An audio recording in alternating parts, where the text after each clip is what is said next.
mais quand même, je peux vous dire que nous avons joué un match, comme je l'ai dit en conférence de presse avant match. Nous, on savait que tous les matchs allaient être difficiles. Donc, il fallait prendre match par match.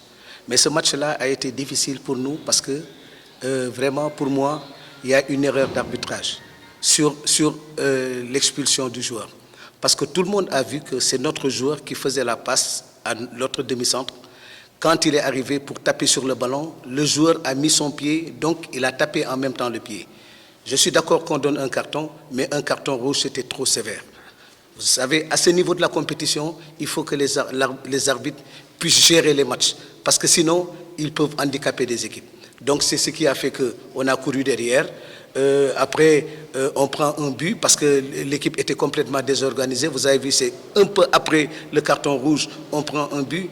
C'est normal que ça se passe comme ça. Mais je suis très content de la fin du match parce que quand même, à 10, les garçons ont continué à jouer et ils ont quand même donné beaucoup d'eux-mêmes pour revenir à la marque. C'était important. Donc, l'équipe n'a pas perdu. C'est pas mal. Maintenant, le premier match est fini. On l'oublie. On se projette vers le deuxième match. Là où il est, il a très mal. Parce que vous savez, à ce niveau de la compétition, en tant que capitaine d'équipe, quitter ses amis après quelques minutes de jeu, c'est vraiment difficile. Donc, ça rejoint ce que je disais tout à l'heure. Donc, parce que les arbitres doivent être parfois aussi des psychologues pour voir, parce que c'est des jeunes joueurs qu'il faut aider.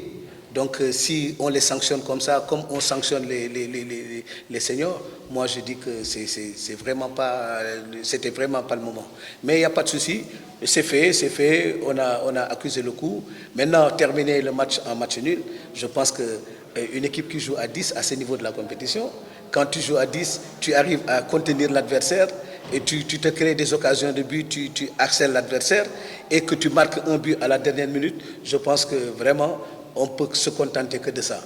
C'est vrai que j'aurais préféré gagner, avoir les 3 points, mais si je termine avec un match nul à 10, je rends grâce à Dieu et je continue le travail, je prépare les autres matchs. Il n'y a que Dieu qui sait si on allait gagner ou pas. Mais en tout cas, ce que je peux vous dire, c'est que si on avait joué à 11, on aurait eu beaucoup plus de chances de gagner ce match-là. Pourquoi? Parce que quand notre demi-centre est sorti, capitaine d'équipe, on était obligé de faire un changement tactique. C'est-à-dire sortir un joueur, ramener un autre joueur pour compenser au niveau de l'axe central. Et là, on a diminué notre force offensive. Donc, le fait de perdre un joueur dans le match, c'est immense. Parce que maintenant, dans le football, quand tu perds un joueur, tu as énormément de difficultés. Mais on rend grâce à Dieu, nos garçons se sont retrouvés, on a fait un bon bloc d'équipe et on a joué. Mais en face, il y avait une très bonne équipe aussi, une très bonne équipe soudanaise qui était là, qui nous a posé énormément de problèmes au début, mais quand même, on a pu régler les problèmes. Voilà. Donc, j'en profite pour féliciter mon collègue entraîneur du Soudan.